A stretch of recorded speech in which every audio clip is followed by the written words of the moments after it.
senador Ricardo Monreal Ávila el 27 de abril del año 2010, cada año el Senado de la República conmemora a las víctimas del Holocausto y a don Gilberto Bosques Saldívar. El Senado de la República les da hoy la bienvenida a este acto de conmemoración anual.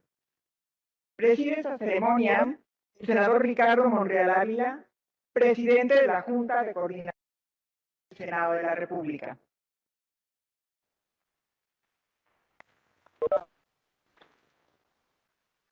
Nos sentimos muy honrados de contar en este presidio con la presencia del arquitecto Marcos Chabot, presidente del Comité Central de la Comunidad Judía de México,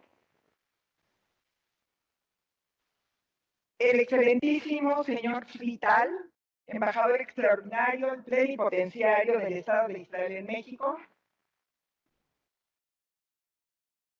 el excelentísimo señor Peter Tempel, embajador extraordinario y plenipotenciario de la República Federal de Alemania en México.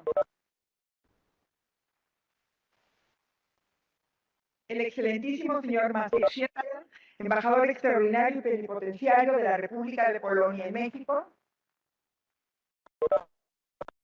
El excelentísimo señor Jean-Pierre Albazaturian, embajador extraordinario y plenipotenciario de la República Francesa en México.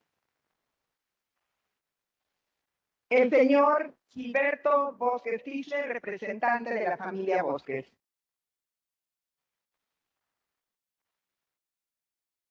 Me permito solicitar ahora al senador Ricardo Monreal Ávila hacer uso de la palabra con su mensaje.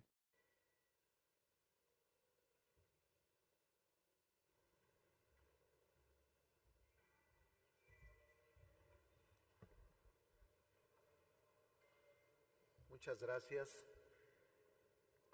Sean todas, todos bienvenidos a esta antigua sede del Senado de la República.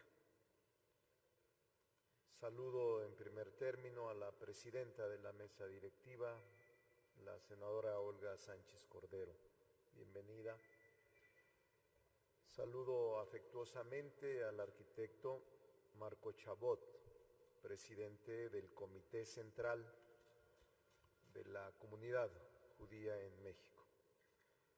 A los embajadores, a Maciej Schieder de Polonia, bienvenido, a Peter Tempel de Alemania, a Zvi Tal de Israel, a Jean-Pierre Asbala Durian de Francia, al señor Gilberto Bosques Tischler y a la familia de don Gilberto Bosques Saldívar. A mis compañeros senadores, senadoras, vía la senadora Xochitl, y a todos los que hoy nos acompañan por la vía digital. También vi a varios amigos de la comunidad, a la presidenta del Tribunal Agrario, a todos les expreso mi respeto. A Leo Zuckerman también, bienvenido, periodista honesto de este país. La memoria es algo frágil, a veces caprichosa, pero siempre necesaria. A 77 años de la liberación de Auschwitz, quienes sobrevivieron el Holocausto y fueron la memoria viviente de lo allí acontecido en su mayoría, ya no están con nosotros. Y ya no están con nosotros para seguir estimulando nuestras conciencias. Por ello, las conmemoraciones del Holocausto son fundamentales y las instituciones como el Senado de la República en México deben ser portadoras de la llama de la memoria. También corresponde a instancias como la Cámara Alta asegurar que crímenes como los del Holocausto nunca más se repitan. Después de todo, esto que no se perpetró en la oscuridad de la Edad Media o en un continente salvaje, sino en el corazón mismo de Europa, en la Alemania del Goethe, de Schiller, de Beethoven. El Holocausto no fue liderado por las masas, fueron las élites de todas partes, las académicas que encendieron el fuego, la de los doctores más prominentes, las filósofos más renombrados, muchas de las mentes más preclaras se sumaron con entusiasmo al partido nazi. En la conferencia de Wannsee, donde se decidió la solución final, la mitad de quienes se sentaron alrededor de la mesa eran médicos y ellos determinaron que había que exterminar a los 11 millones de personas judías de Europa. Entre más leo sobre el Holocausto, más constato la necesidad de contar con leyes que defiendan los derechos humanos de todas las personas. Las atrocidades del Holocausto son un recordatorio para los senadores y las senadoras, pero también una exigencia para seguir construyendo un cuerpo normativo que combata la discriminación de cualquier tipo, que proteja los derechos humanos, que resguarde la diversidad y que lo haga con celeridad. El ejemplo de quienes como don Gilberto Bosques, a una costa de estar en riesgo su integridad física, pusieron sus servicios en favor de la vida y la dignidad humanas. Ese ejemplo nos impulsa a coincidir en la diversidad para seguir construyendo el marco jurídico que brinde certeza y justicia a quienes la reclaman. La realidad es que en México en muchas ocasiones parece que la justicia se olvida o ha sido la gran olvidada, ya sea por falta de medios materiales o de recursos económicos o por una cuestión de organización dentro del aparato jurisdiccional o por el aumento de la interposición de procedimientos y lo más grave, por la enorme corrupción que permea en los tribunales locales, las fiscalías y los ministerios públicos. Lo cierto es que nuestra justicia se ha caracterizado por presentar retrasos alarmantes. Este escenario recurrente está socavando nuestro Estado de Derecho, menguando los derechos y las libertades de la población y reduciendo los estándares de la competitividad de nuestro país. La justicia no debe ser para unas cuantas personas sin erigirse como una auténtica necesidad y un legítimo derecho de todas y de todos. Por el tema que sea, tarde o temprano, las mexicanas y los mexicanos tocarán o tocaremos las puertas de la justicia buscando la protección de nuestros derechos. En tal sentido, como en toda democracia, debemos construir un Estado de derecho, robusto, firme, en el que las leyes sean eficaces, observadas y aplicadas, que den certeza jurídica en el ejercicio de los derechos y el cumplimiento de las responsabilidades, en el marco de una auténtica división de poderes, en el que cada uno de estos goce de independencia, en el que el poder público solo pueda hacer aquello que la ley le faculte y las personas gobernadas puedan realizar todo lo que no les ha sido expresamente prohibida o prohibido para su convivencia en la sociedad, y en el que si los derechos de las personas son violentadas, existan mecanismos ágiles para subsanar las afectaciones producidas.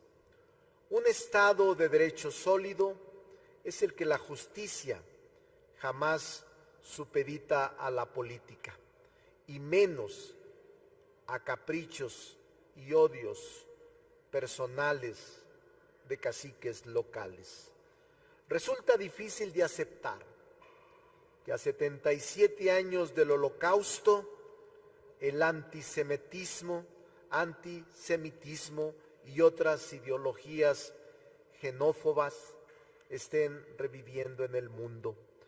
Frente a las injusticias y a las tropelías, no podemos actuar con neutralidad ni con tibieza, tampoco de manera tardía. En el caso del Holocausto, la justicia llegó tan tarde que no fue capaz de impedir la muerte de 6 millones de personas, entre ellos 1 millón de niñas y niños. Tenemos que colocarnos siempre en el lado contrario al de los opresores, con contundencia, con presteza, sin contemplaciones. No se defiende a alguien por su filiación política, su religión o cualquier otra condición, sino por el mero hecho de impedir que sus derechos sean ignorados y su condición humana vulnerada, especialmente por las autoridades que deben protegerlos. El filósofo Karl Popper se pregunta si debemos tolerar la intolerancia. Su respuesta fue un no contundente y aseguró que si extendemos la tolerancia ilimitada aún a aquellos que son intolerantes, si no nos hallamos preparados para defender una sociedad tolerante contra las tropelías de los intolerantes, el resultado será la destrucción de todos y junto con ellos de la tolerancia. Como senadores, como senadoras, tenemos la gran responsabilidad de no guardar silencio al encontrarnos con actos que no se pueden tolerar ni repetir, pero también la de construir las leyes que eviten que estos crímenes se vuelvan a cometer. No podemos cambiar el pasado, afirmó el rabino Jonathan Sacks, pero si nos negamos a olvidarlo, podemos cambiar el futuro. No nos podemos olvidar de todo esto que nos agredió y nos sigue agrediendo como si ayer u hoy estuviera sucediendo. Y yo agregaría, si construimos un Estado de derecho sólido, sí, podemos cambiar el futuro de México. Muchas gracias. Bienvenidos y bienvenidas todas.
Hoy los vamos a recordar, a esas niñas y niños, a esos jóvenes que ya no están, pero al recordarlos aquí vuelven a estar.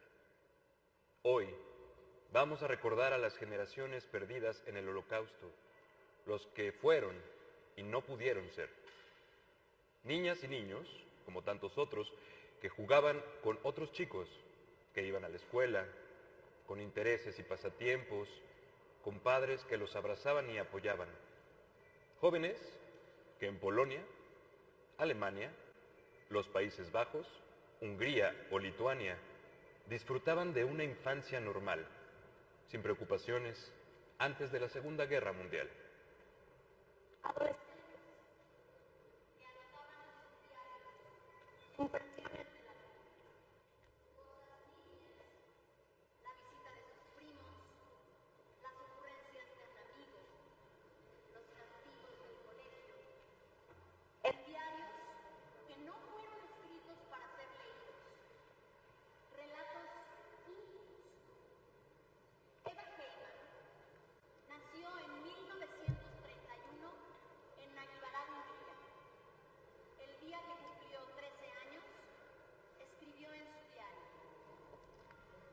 De febrero de 1944.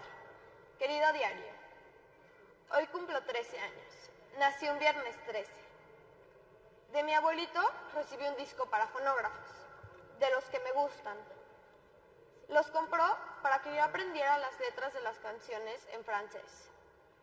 Lo que hará feliz a mamá, porque ella solo está contenta cuando saca una buena calificación en francés. Practico mucho atletismo, natación, patinaje, ando en bicicleta y hago ejercicio. He escrito bastante por hoy y tal vez estés cansado. Moshe Sepp Blinker nació en La Haya, Holanda, el 9 de octubre de 1926. 24 de noviembre de 1942. Ya hace algún tiempo que me propongo registrar todas las noches lo que estuve haciendo durante el día. Pero, por distintas razones, hasta ahora no había podido hacerlo. Nací en La Haya, la ciudad de la reina de Holanda, donde transcurrieron pacíficamente mis primeros años. Fui a la escuela primaria y luego a un colegio comercial, donde estudié durante 2 años. Para Moshe y para Eva, un día todo cambió. Eva fue asesinada en el campo de exterminio de Auschwitz-Birkenau en 1944. Moshe huyó con su familia a Bruselas. fue deportado a Birkenau y asesinado.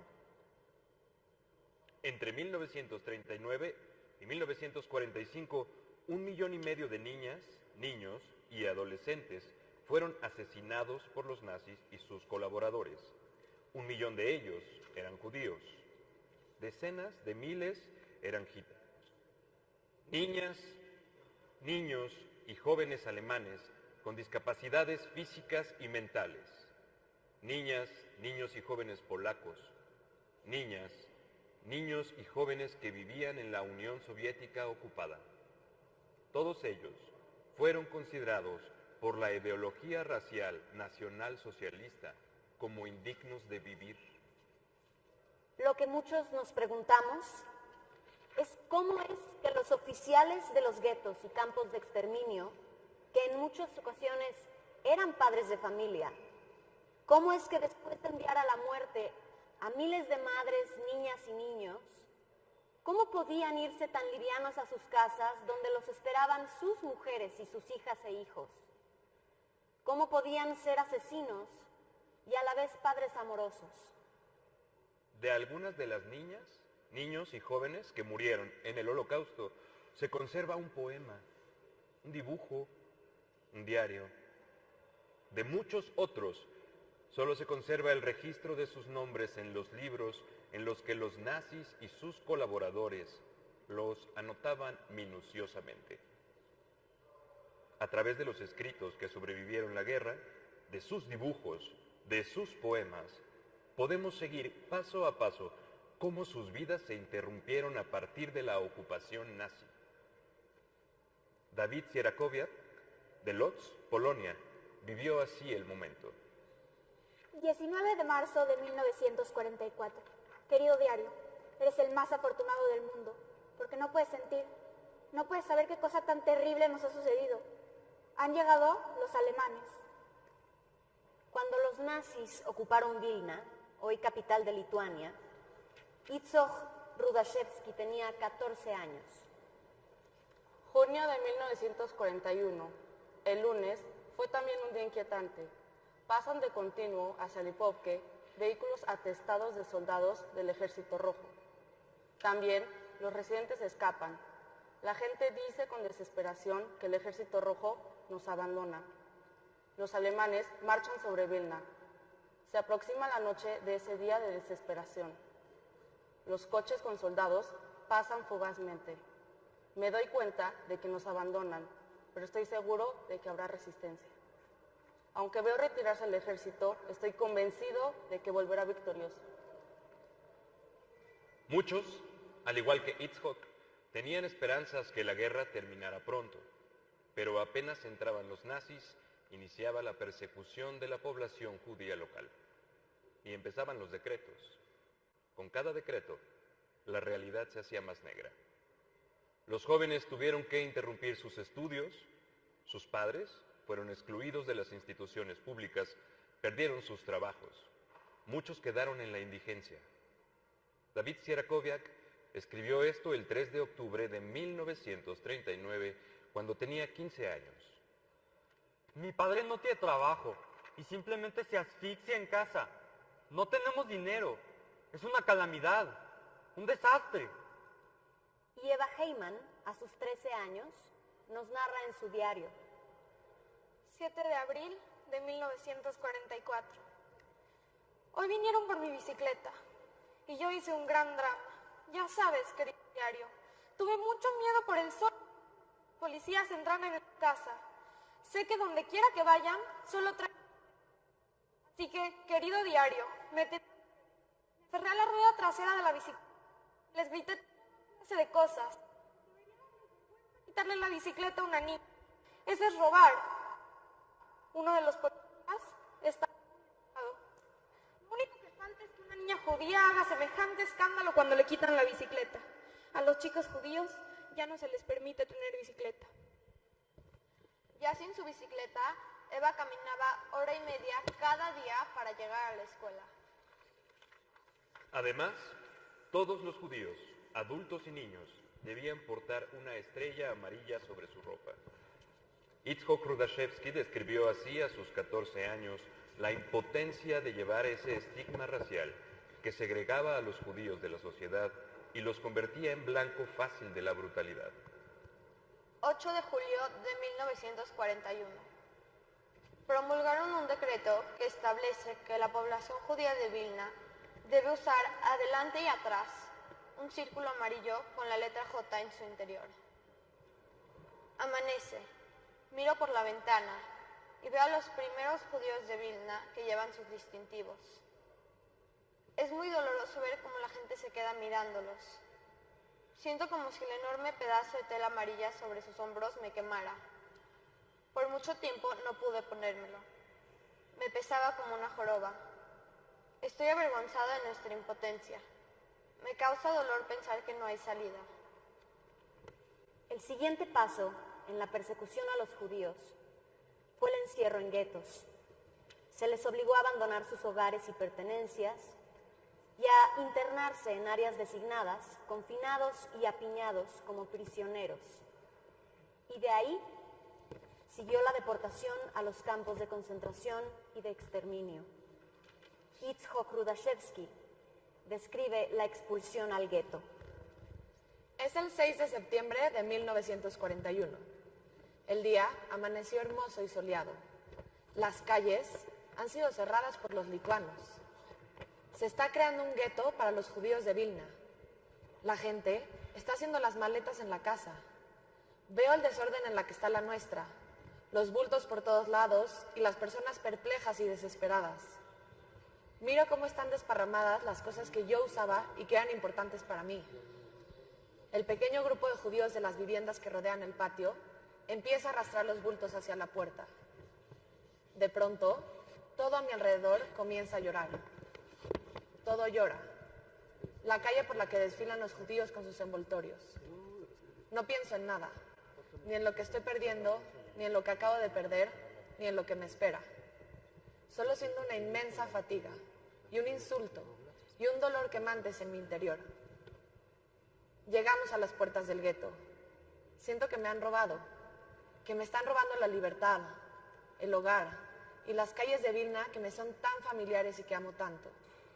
Me han arrebatado todo lo que quiero y todo lo que es precioso para mí. Peter Gins, un niño judío de Praga, desde el campo de concentración de Terezín, compuso este poema. ¿Cuánto tiempo hace ya que vi por última vez ponerse el sol sobre Petrin? Hace ya un año casi que estoy en este agujero, con apenas un par de calles en lugar de tus avenidas, como un animal salvaje encerrado en una jaula. De lo que Peter hizo en Terezín se ha conservado solo una ínfima parte. Pintó más de 120 obras. Escribió infinidad de poemas y algunas novelas. Y fundó y dirigió la revista Vedem, un semanario hecho por el grupo de jóvenes del edificio número 1 del sector L417 del campo. El domingo 9 de agosto de 1942, Peter Gins registró su última anotación en el diario. Lacónico escribió: por la mañana, en casa. Ese día fue deportado. David Sheriakoviak, 17 años, nos hace testigos de su primer contacto con la muerte. 23 de agosto de 1941. Hoy me quedé anonadado al enterarme de la muerte de quien había sido nuestro vecino en el edificio, el señor Kamushievich. Creo que es la primera muerte que ocurre en el gueto que me produce una depresión tan profunda. Este hombre, un auténtico atleta antes de la guerra, murió de hambre. Su cuerpo de hierro no sufría de enfermedad alguna, pero se volvió más y más delgado, hasta que se durmió para no volver a despertar. A pesar de esta realidad infernal, los niños conservaban esperanzas y sueños para el futuro. Sus poemas nos permiten asomarnos a ello. Un sueño, por Abraham Koplowitz. Cuando crezca y llegue a los 20 años, saldré a conocer el mágico mundo. Lo haré sentado en un pájaro a motor. Subiré y volaré alto hacia el espacio. Podré flotar, surcar el aire, quedarme suspendido sobre el hermoso mundo lejano. Me remontaré muy alto sobre los ríos y el océano. Hacia el cielo ascenderé y alcanzaré mi plenitud. Una nube, mi hermano. El viento, mi hermano. Abraham Koplovich nació en Lodz en 1930. Fue deportado al campo de exterminio de Auschwitz, donde fue asesinado. Lo sobrevive un cuaderno con dibujos y poesías. Ruth Kalaskier, que vivía en el gueto de Betzin, dejó este poema en su diario. Quisiera extender las alas y volar muy alto y muy lejos, oír el silbido del viento y sentir su soplo en la cara, sentir la brisa. Desearía volar hasta llegar a lugares donde no hubieran guetos, ni talleres, ni persecuciones de judíos. Ruth tenía 14 años. Murió en una cámara de gas unos días antes del fin de la guerra. Moshe Finkler, 16 años. 8 de diciembre de 1942. En los últimos días, cada vez que mi madre planteaba el tema de mi futuro, mi reacción era reírme. Pero cuando me quedé solo, comencé a meditar sobre el asunto. ¿Qué será de mi vida adulta? Es evidente que la situación actual no durará para siempre, quizás 1 o 2 años más. Y entonces, ¿qué pasará?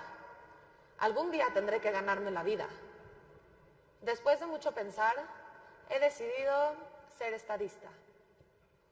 Moshe Flinker tenía 16 años cuando escribió esto.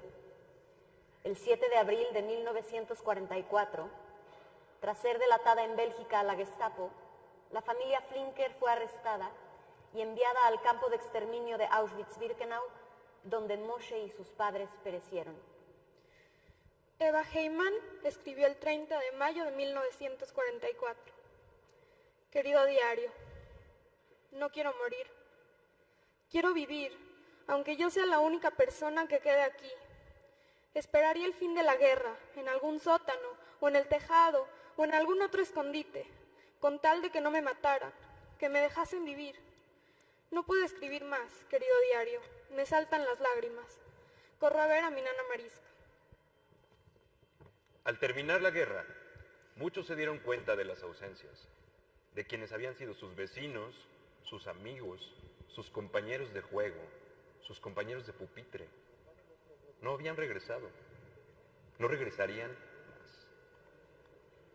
Cecilia Prilushka, una chica polaca, viendo una fotografía de cuando cursaba el 5º año de primaria, recordó a sus mejores amigas Rosa y Clara. Las trenzas de Rosa, su habilidad para las matemáticas y los panecillos de la panadería de su padre que compartía con todos. Y a Clara con su pelo rizado, aplicada y cariñosa. Y a Mosiu con sus camisas de cuello blanco que siempre se sabía todas las respuestas. Y a la alegre Sonia que llegaba bailando y cantando a la escuela. Y a la pelirroja y tímida Sara. Esos niños no regresaron. No regresaron sus padres. El carnicero y el doctor y el maestro tampoco. Han dejado un vacío que no se podrá llenar nunca. Porque si hubieran vivido,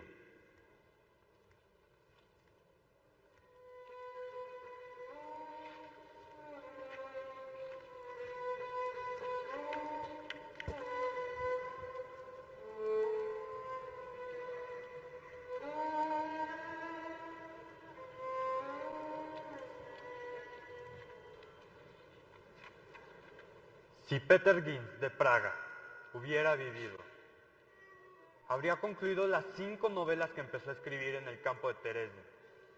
A una le habría cambiado el título y le habría escrito un nuevo final. Habría escrito 2 nuevas novelas. Habría publicado un libro de poemas y lo habría ilustrado con sus propios dibujos, algunos de su época en Terezín.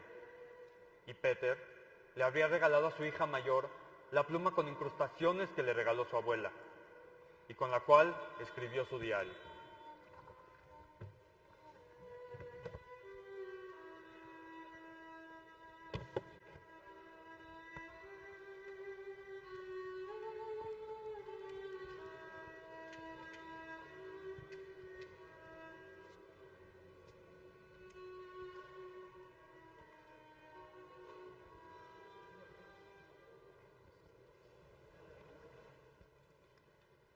Si Eva Heyman de Hungría hubiera vivido, habría estudiado matemáticas y habría sido profesora distinguida en la Universidad de Oxford. En sus tiempos libres habría recorrido la mitad de Europa en su bicicleta.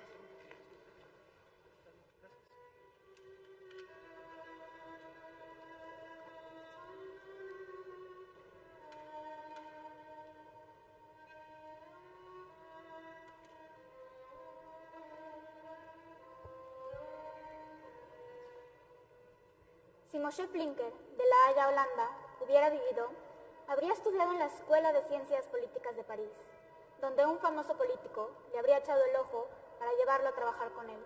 Y ahí habría empezado a construir su sueño de ser estadista.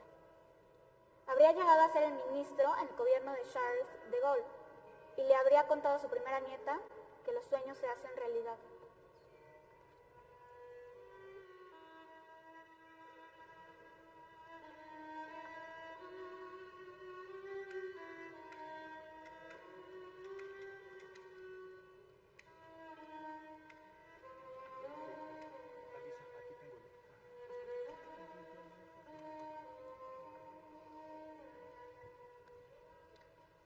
Si Ruth Kalaskier de Polonia hubiera vivido, ella, la eterna optimista, habría sido una amorosa y paciente maestra que siempre les habría enseñado a sus alumnos a encontrar el lado bueno de la vida.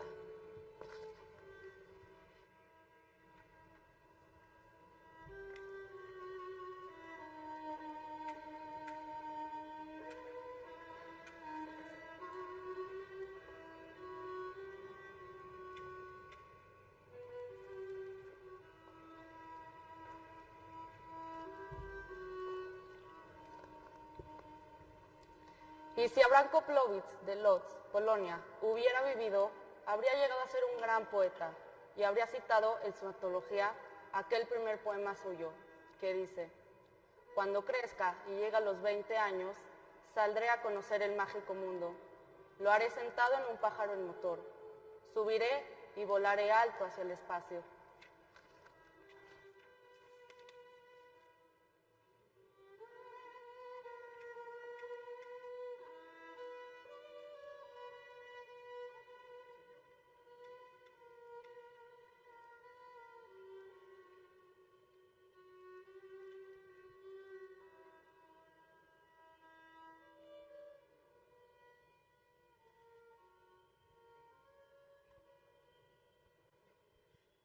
Si hubieran vivido.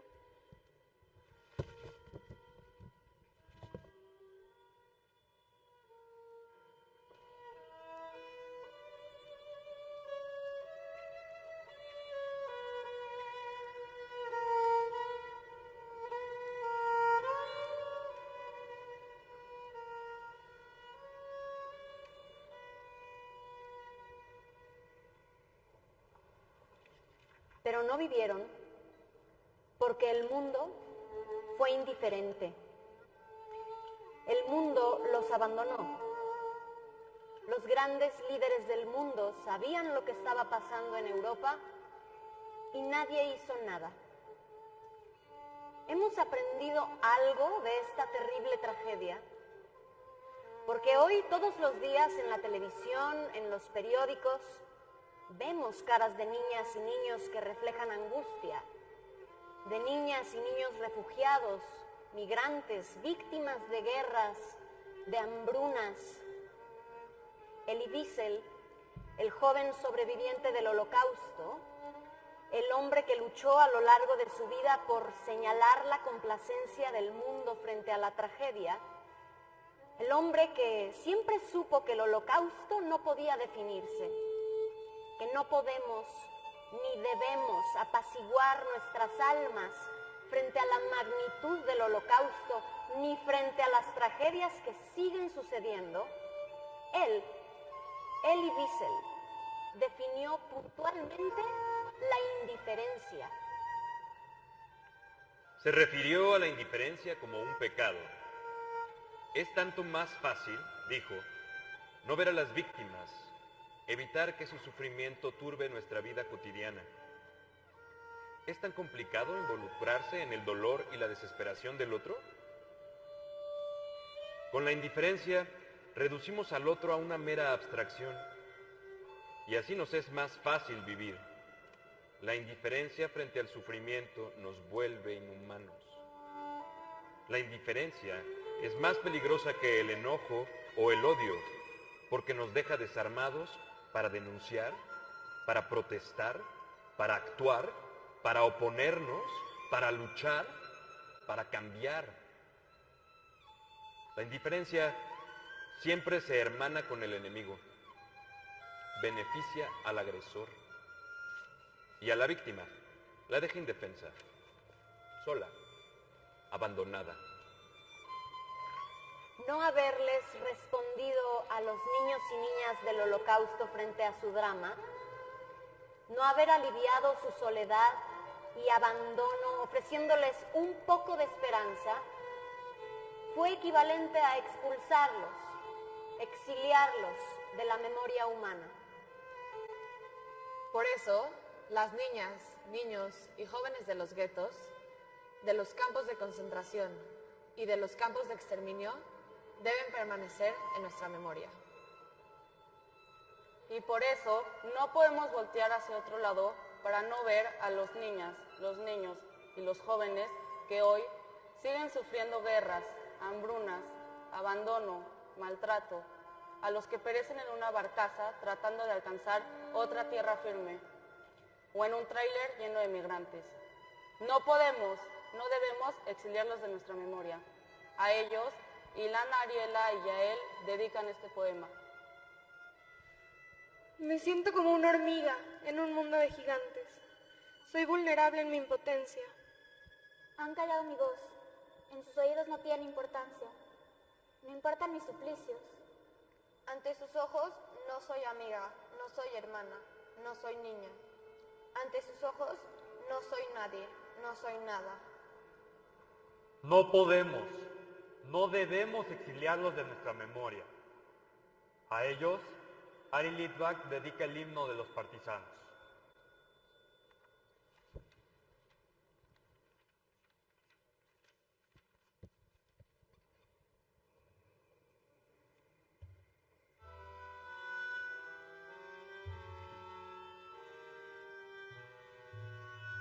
Sag nicht einmal, als du gehst im letzten Weg, hot schief im Leine verstellen bläue Tag. Komm, wird noch unser Eins gedenkt schon, es wird ab heut von unser Trott mir seinen da. Komm, wird noch unser Eins gedenkt schon, es wird ab heut von unser Trott mir seinen da. Von grünen Palmen weiß dies weißen Land von Schnee. Wir kommen nur mit unser Bein, mit unser Wein. Und wo gefallen ist, das spritzt von unser Brot. Sprott zum Bett, dort unser Kure, unser Mut. Und wo gefallen ist, das spritzt von unser Blut. Sprott zum Bett, dort unser Kure, unser Mut. Sie werden die Morgensonne vergilden unseren Hain. Und der Nächten wäsch verwischten mitten fein. Nur ein versammeln wird die Sonne in dem Kajor.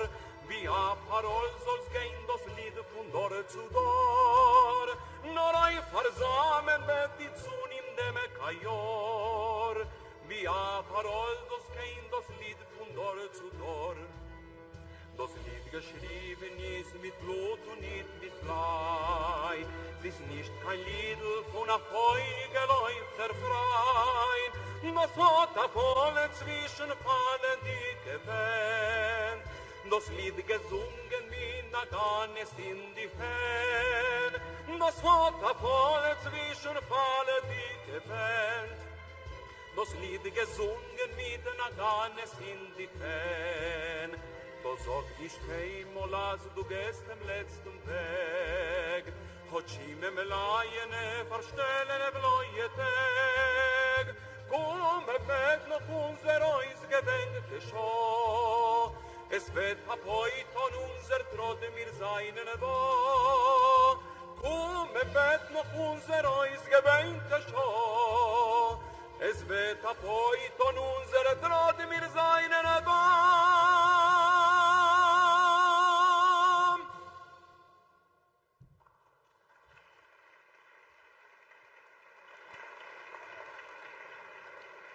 Ilana Kleiman. Pueden pararse, chicas. Ariela Saba. Yael Zuckerman, de la secundaria del Colegio Beta Yeladim. Abraham Dumani. Sharon Kaplan. Nurit Pesel, de la preparatoria del Colegio Israelita de México, ORT. A todos ustedes, jóvenes de la comunidad judía de México, gracias por hacer suyas las palabras que sobrevivieron el Holocausto. A María Penella y a Héctor Bersunza, nuestro agradecimiento por narrarnos el curso de la historia. A Abraham Rechthand, nuestro aprecio por dar voz con tu violín algunas de las muchas canciones que acompañaron la vida judía en Europa antes, durante y después del Holocausto. Ari Litvak, cantor de Betel, tu voz y tu sensibilidad cierran este momento. Al Museo Yad Vashem, gracias por las imágenes y por los nombres de los niños y sus familias que no vivieron más. A mis compañeros del Senado, a Gabriel, a Elías, a Jaime, muchísimas gracias a todos por este apoyo. Para concluir este acto de conmemoración anual, procederemos a la colocación de la ofrenda floral en la placa en memoria de don Gilberto Bosque Saldívar. Me permito solicitar al senador Héctor Vasconcelos hacer uso de la palabra para dirigirnos su mensaje.